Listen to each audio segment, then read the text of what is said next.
কলেজের শিক্ষার্থীরা রয়েছে তোমাদের জন্য অনেক বড় সুখবর রয়েছে। তোমাদের স্কুলে কলেজে রমজানের ছুটির সাথে আবারও নতুন ছুটি যুক্ত হচ্ছে শিক্ষার্থীরা। তোমাদের জন্য অনেক বড় সুখবর, তোমাদের রমজানের ছুটির সাথে আবারও নতুন ছুটি যুক্ত হচ্ছে এবং কবে থেকে তোমাদের ক্লাস শুরু হবে শিক্ষার্থীরা A to Z তোমাদেরকে জানিয়ে দেব। দেখো তোমাদের ছুটির তালিকা 2026 অনুযায়ী তোমাদের রমজানের ছুটি কিন্তু সরকারি যে প্রাইমারি স্কুলগুলো রয়েছে প্রাথমিক বিদ্যালয় তাদের 19 ফেব্রুয়ারি থেকে 26 মার্চ, সরকারি বেসরকারি যে সকল মাধ্যমিক স্কুলগুলো রয়েছে তাদেরও কিন্তু 19 ফেব্রুয়ারি থেকে 26 মার্চ পর্যন্ত ছুটি রয়েছে। অন্যদিকে সরকারি বেসরকারি যে সকল কলেজগুলো রয়েছে তাদের 18 ফেব্রুয়ারি থেকে 25 মার্চ পর্যন্ত ছুটি রয়েছে এবং মাদ্রাসা যাদের রয়েছে মাদ্রাসাগুলোতেও কিন্তু 15 ফেব্রুয়ারি থেকে 26 মার্চ পর্যন্ত ছুটির ঘোষণা হয়েছে। শিক্ষার্থীরা দেখো তোমাদের রমজানের ছুটির সাথে আবারও বাড়তি ছুটি থাকছে।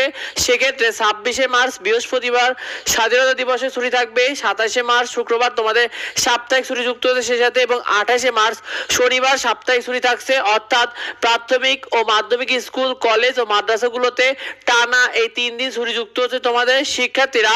সেই সাথে প্রাথমিক স্কুলগুলোতে সেই হিসাবে তোমাদের টানা 38 দিন ছুটি থাকছে। তোমাদের যারা মাধ্যমিক স্কুলে বড় তোমাদেরও টানা 38 দিন ছুটি থাকছে, যারা কলেজে বড় তোমাদের টানা 39 দিন ছুটি থাকবে এবং যারা মাদ্রাসা শিক্ষার্থীরা রয়েছে তোমাদের টানা 42 দিনের ছুটি থাকবে শিক্ষার্থীরা। তো সেই সাথে তোমাদেরকে জানিয়ে দিই তোমাদের শিক্ষা প্রতিষ্ঠানগুলো কবে থেকে খুলবে। শিক্ষার্থীরা দেখো তোমরা যারা প্রাথমিক স্কুলে রয়েছে, মাধ্যমিক স্কুল কলেজ এবং মাদ্রাসাগুলো থেকে ক্লাস শুরু হবে তোমাদের আগামী 29 মার্চ রবিবার থেকে শিক্ষার্থীরা।